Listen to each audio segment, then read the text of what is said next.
गुरुर्ब्रह्मा गुरुर्विष्णू गुरुर्देव महेश्वरा गुरुर् साक्षात परब्रह्म तस्मै श्री गुरुवे नमः. अलंकापुरी पुण्यभूमी पवित्र तेथे नादतो ज्ञान राजा सुपात्र तया ठविता घडे महापुण्य राशी. नमस्कार माझा तया श्री सद्गुरु ज्ञानेश्वरासी.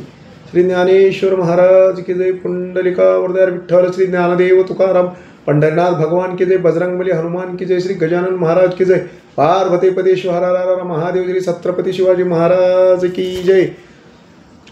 श्री गणेशाय नमः. श्री सरस्वती नमः. आज आपण शिवलीलामृतचा 4था अध्याय आपण सत्यग्रह यूट्यूब चॅनलवर सर्व भक्तांना सहजपणाने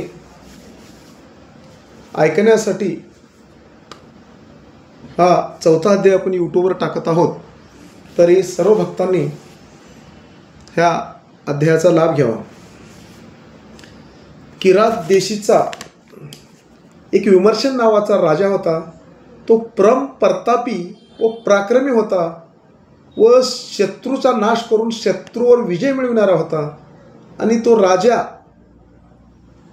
पण तो अधर्मनीतीने वागणारा होता. तो दारू पियाचा,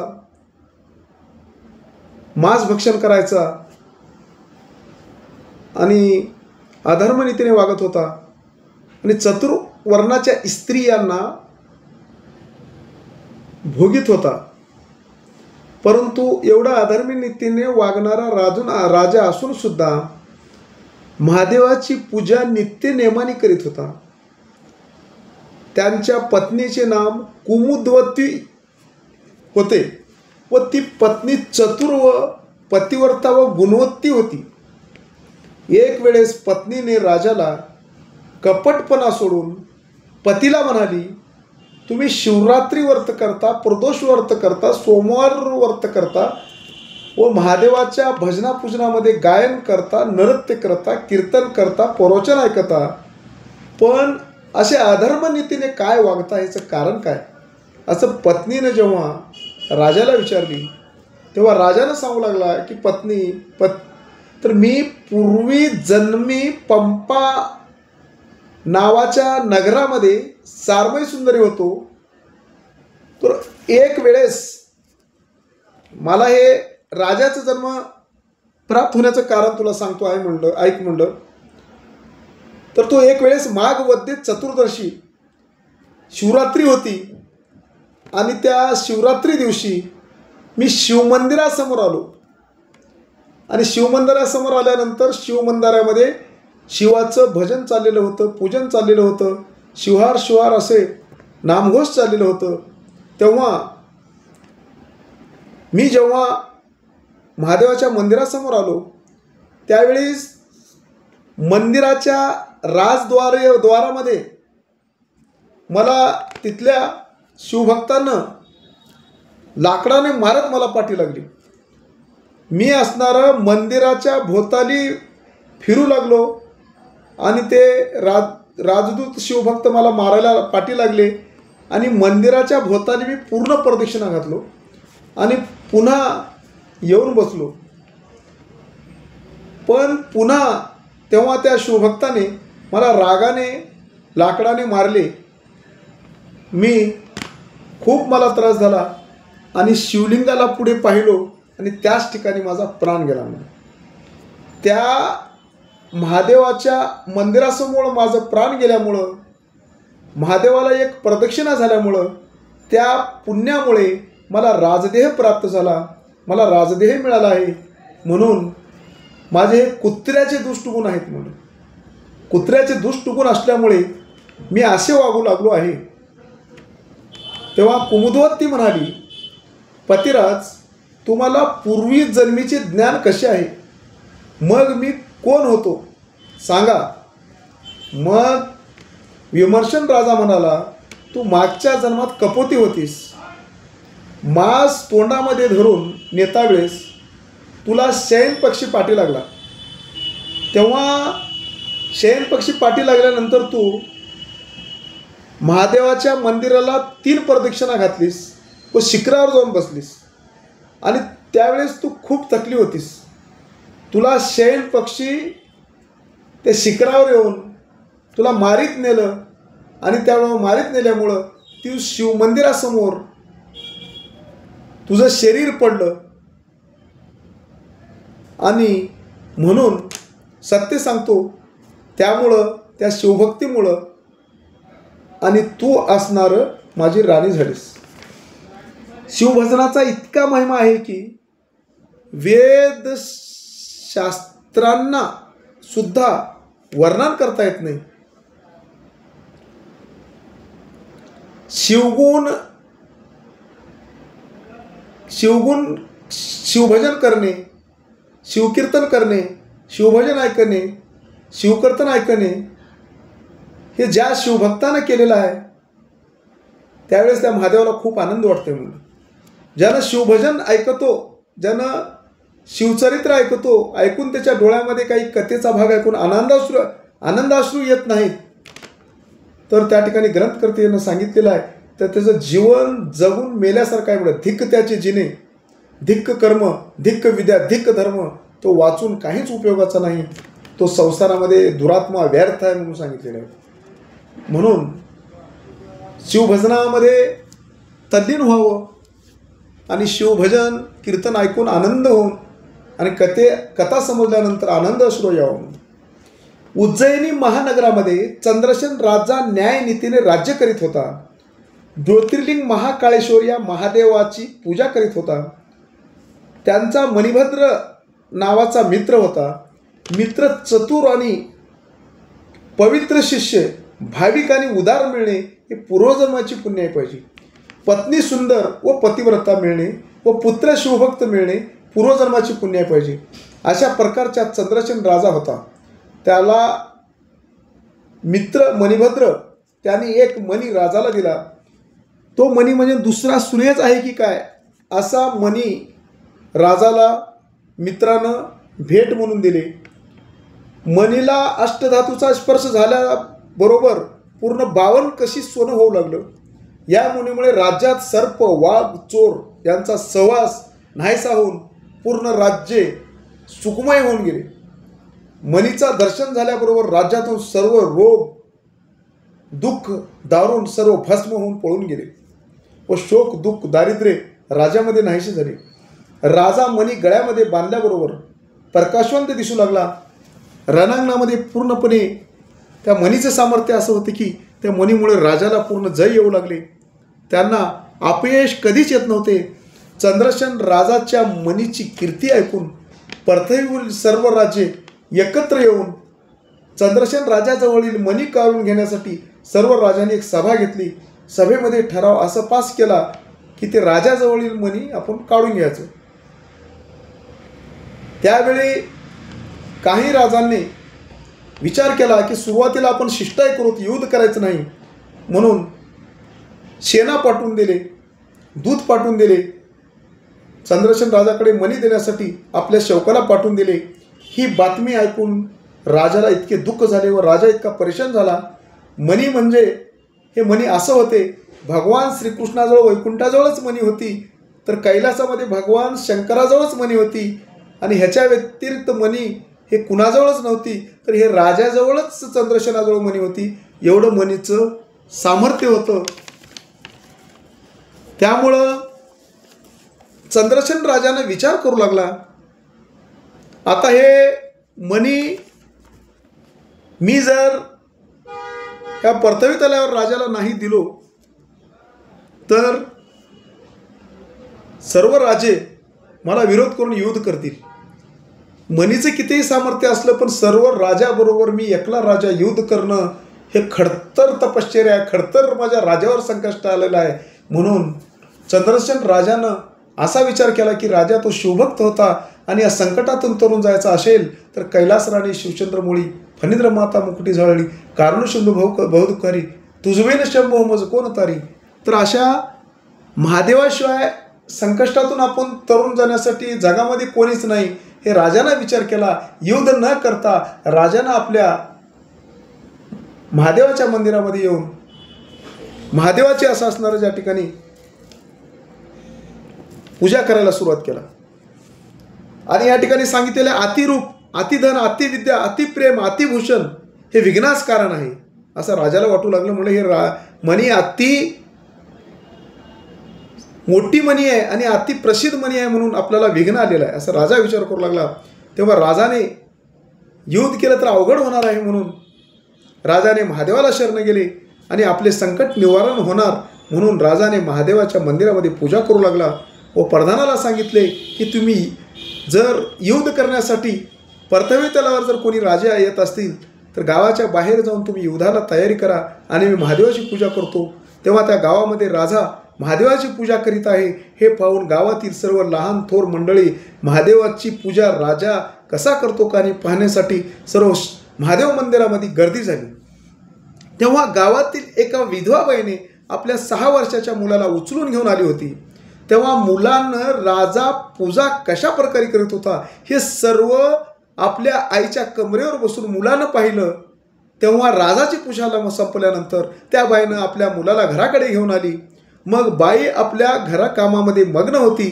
तेव्हा त्या लहान मुलानं घराच्या बाहेर येऊन राजांनी कशा प्रकारची महादेवाची पूजा केलेली आहे ते सर्व पाहिलेलं होतं. तेव्हा त्या मुलानं तशाच प्रकारचं एक दगड घेतलं. दगड घेऊन त्याला शिवलिंग समजून त्या महादेवाच्या त्या दगडाची असणारं जे शिवलिंग म्हणून पूजा करू लागला. आणि त्या मुलाजवळ त्या महादेवाच्या पिंडीला वाहण्यासाठी का अक्षदा कुठलं ज्ञान नव्हतं. अक्षदा घेणार, हळद घेणार, कुंकू घेणार, बेल घेणार, फूल घेणार हे 6 वर्षाच्या मुलगा असल्यामुळं काहीच ज्ञान नव्हतं. त्या मुलांना असणारं जे माती घेतलं हातामध्ये त्यालाच अक्षदा समजलं, त्यालाच बेल समजलं, त्यालाच फूल समजलं, त्यालाच कुंकू समजलं. समजून असणारं त्या महादेवाच्या पिंडीवर वाहू लागला आणि एकसारखं डोळे झाकून शिवहार शिवहार शिवहार शिवहार असं महादेवाचं ध्यान करू लागलं. तेव्हा त्या आईनं विचार केला बराच वेळ झाला तरी आपला मुलगा घराकडे जेवण्यासाठी येतो, जेवायला आलेला नाही, त्याला भूक लागली असेल म्हणून आईने घराच्या बाहेर येऊन बघते काय मुलगा महादेवाची पूजा करू लागला होता. तेव्हा आईने मुलाला बाळा तुला भूक लागली असेल, उठ लवकर जेवायला चल असे म्हटलं. तर नंतरही मुलगा पूजामध्ये मग्न असल्यामुळे उठला नाही. तेव्हा त्या बाईने कशाची पूजा काय नाही म्हणून त्याची पूजा त्याच्या आईने मोडून टाकली. तेव्हा मुलगा मोठमोठ्याने रडू लागला की माझी पूजा का मोडलीस. तेव्हा इकडे मुलाने डोळे उघडून पाहिले तर आईने शिवपूजा मोडली आहे. शिवहार शिवहार नाम घेऊन मुलगा रडू लागला. तेव्हा महादेवाने प्रसन्न झाले. तेव्हा गवताची झोपडी होती ते पूर्णपणे घर सोन्याचे केले. गवताचे घर असलेले रत्नाचे शिवमंदिर झाले. मंदिराला दिव्याचे खांब बसविले होते.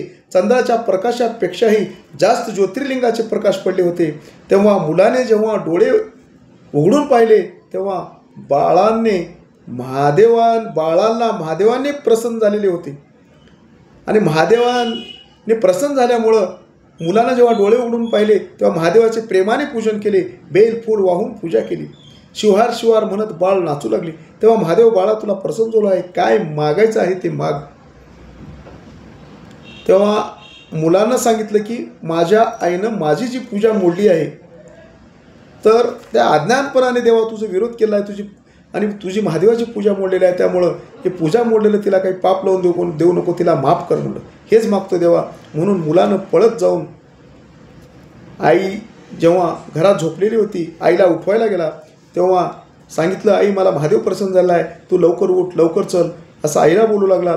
तेव्हा आईने लगेच असणारं जे उठलं तर आईनं पाहिलं तर पहिलेचे स्वरूप जे होतं ते स्वरूप सुंदरवान स्त्री स्वरूप दिसू लागली आणि अंगावर सोन्याचे दागदागिने घातलेले दिसले. तेव्हा बाईने विचार केले तर घर बघते काय सुवर्णमय घर होऊन गेलेलं आहे आणि बाहेर बघते तर काय रत्नखचित महादेवाचं मंदिर झालेलं आहे. तेव्हा बाईनं महादेव माझ्या भक्तीमुळे माझ्या मुलाला प्रसन्न झाला आहे, धन्य धन्य मी विरोध केलो की तिला असणारं दुःख झालं आणि पश्चाताप होऊन बाळाला हृदयाला धरून महादेवाच्या मंदिराजवळ आली आणि महादेवाला म्हणू लागले धन्य धन्य शिव दयाळा, धन्य धन्य महादेवा. काय म्हणलं तू भोळा भक्त आहेस म्हणलं, शिव भोळा चक्रवर्ती, तुझे पाय माझे चित्ती वाचे वदता शिवनाम तयाना बाधे क्रोध काम. धन्य धन्य महादेवा, तू इतका भोळा आहेस की एका लहान मुलांना सुद्धा प्रसन्न होऊ शकतोस. तर माझ्या मुलाला मी शिवभक्तीला विरोध केलो माझ्या अज्ञानपणाने, तरीही तू देवा प्रसन्न होऊन माझं घर पूर्ण सुवर्णमय केलेस आणि महादेवाचं रत्नखचित मंदिर बनवलेस. धन्य धन्य महादेवा अशी स्तुती करू लागली. तेव्हा त्या बाईने चंद्रसेन राजाच्या आपल्या मुलाला घरात घेऊन गेली. तेव्हा चंद्रसेन राजाला कळालं की ह्या मुलाला महादेव प्रसन्न झालेले आहे. म्हणून राजानं प्रत्यक्ष मुलाचं पाया पडला व राजानं मुलाचं दर्शन घेतले. सर्व लोकांमध्ये मुलाला 6 वर्षाच्या मुलाला महादेव प्रसन्न झाला आहे म्हणून समजलं. गावामधील खेड्यामधील तालुक्यामधील जिल्ह्यामधील पूर्ण जगामधील सर्व लोकांना त्या मुलाला पाहण्यासाठी एवढं गर्दी करू लागले व मुलाचं दर्शन करण्यासाठी गर्दी झाली. ज्या राजाला पृथ्वीवर राजे विरोध केले होते त्या राजांना सर्वांना सुद्धा समजलेलं आहे की धन्य धन्य राजा शिवभक्त होता आणि राजाची शिवभक्ती पाहून एका 6 वर्षाच्या मुलानं शिवभक्ती केलं आणि शिवभक्ती केल्यामुळे त्याला महादेव प्रसन्न झालेला आहे. म्हणून त्या समजल्यानंतर धन्य धन्य राजा म्हणावं, जैशी राजा तैशी प्रजा. म्हणून त्या सर्व पृथ्वी तलावरील राजे आणि त्या चंद्रसेन राजाला शरण आले आणि सांगितले की चंद्रसेन राजा, आम्ही दुर्वासना सोडून आम्ही तुला शरण आलो आहे आणि त्यामुळं आम्हाला माफ कर, तुला आम्ही विरोध केला होतो. धन्य धन्य तुझी शिवभक्ती, तुझ्या भक्तीमुळे त्या मुलाला देव प्रसन्न झालेला आहे. म्हणून जा मुलाला महादेव प्रसन्न झालेला आहे आणि त्या मुलाला दाखवा, आम्हाला त्याचं देवदर्शन घ्यायचं आहे. असं ज्या असणारं ज्या ठिकाणी त्या चंद्रसेन राजाला पृथ्वी तलावरील सर्व असे असणारं ज्या ठिकाणी राजे सांगितले. म्हणून सांगितलेले आहेत ग्रंथकर्ते, देव जर प्रसन्न झाले तर शत्रूसुद्धा मित्र होतो. तेव्हा गावात मोठी यात्रा भरली. तेवढा हनुमंतरायाने तेथे आले. प्रत्यक्ष मारुतीराय तेथे आले. सर्वजण मारुतीरायाचे दर्शन घेतले. तेव्हा मारुतीरायाने बाळाला हृदयाला धरून उपदेश केले. मारुतीने शिवपंचाक्षर मंत्र उपदेश करून सोमवार व्रत, प्रदोष व्रत, शिवरात्री व्रत करण्यास मारुतीरायाने सांगितले व मारुतीरायाने बाळाच्या डोक्यावर हात ठेवले. तेव्हा त्या 6 वर्षाच्या बाळाला 14 विद्या 64 कळा प्राप्त झाली. तेव्हा मुलाचे नाव मारुतीने श्रीकर असे ठेवले. तेव्हा 33 कोटी देवाने त्या ठिकाणी फुलाचा आकाशामधून फुलाचा वर्षाव करू लागले मारुतीवर, श्रीकरावर, राजावर. मारुतीने सांगितले की तुझ्या 8व्या पिढीला कृष्ण जन्माला येईल. शिशुपाल कंस कौरवाचा मर्दन करून पांडवाचं रक्षण करतील. ज्यांचा गुरु हनुमंत आहे त्याला काय कमी पडणार आहे. श्रीकर चंद्रसेन सर्व राजांना कपडे आहेर करून पाठवून दिले. तेव्हा श्रीकर चंद्रसेन शिवरात्रीवर, सोमवारवर, प्रदोषवर नेमाने करू लागले. हे अध्याय जे कोणी वाचन करील व हे अध्याय कोणी भक्तीने ऐकल तर त्यांच्यावरील सर्व संकष्टे दूर होऊन त्याचं दारिद्र्य नाहीसं होऊन त्याला सुखशांती निर्माण होईल आणि कसल्याच प्रकारचं त्याच्या घरावर, कुटुंबावर विघ्न येणार नाही. आणि ज्याला संतती नसेल त्याला संतती निर्माण होईल. ज्याला संपत्ती दारिद्र्य आहे तर त्याला संपत्ती मिळेल. ज्याचं आयुष्य कमी झालेलं आहे त्याला आयुष्य वाढवून मिळेल. हे एवढं अध्याय ऐकण्याचे सामर्थ्य आहे. म्हणून ज्यांचा शिवभजनावर विश्वास आहे आणि ज्यांचा महादेवावर विश्वास आहे तर अशा भक्ताच्या भक्तावर किंवा कुटुंबावर महादेव विघ्न येऊन देत नाही तर उलटे विघ्न त्यांना भीतात म्हणून जो शिवभक्ताची निंदा करतो तेव्हा भगवान श्रीकृष्णानं शिवभक्ताची निंदा करणारा नरकात नेऊन टाकतो. म्हणून कोणी महादेवाची निंदा करू नका. व जो कोणी विष्णू भक्ताची निंदा करतो तर अशा विष्णू भक्ताला भगवान श्री शंकरानं त्याला कुंभपाकामध्ये महानरकामध्ये नेऊन टाकतो. म्हणून कोणी विष्णूचीही निंदा करायचं नाही, कोणी स्तुती आणि महादेवाची निंदा करायचं नाही. तर कोण्या देवाची कोणीही जर काही भक्ती करा, महादेव आणि विष्णू हे एकच आहेत म्हणलं. एका ठिकाणी शिवाय विष्णू पूजी त्याचे पाय इतराचा पाडक आहे. ज्यावेळेस महादेवाला संकट पडलं त्यावेळेस विष्णूने येऊन सहकार्य केलेलं आहे आणि विष्णूला जेव्हा संकट पडलं तेव्हा महादेवाने येऊन सहकार्य केलेलं आहे. म्हणून हरिहराभेद नाही करुणे आवाद, दोन्ही ठाई साखरेची गोडी फक्त एक वेलांटीची आड. म्हणून हरी म्हणलेलं एक वेलांटी जास्त आहे, हर म्हणल्यानंतर एक वेलांटी कमी आहे. म्हणून महादेव लहान विष्णू मोठा, विष्णू लहान महादेव मोठा. हे कोणी असे असणारं जे निंदा करू नका. तुम्हाला दोन्ही देव एकच आहेत. म्हणून महादेवाची आणि विष्णूची जे पूजा करायचं तुम्ही करा. म्हणून अशा पद्धतीने हे अध्याय ऐकल्यानंतर आपल्या कुटुंबावरील आपल्यावर संकट निवारण होणार आहे.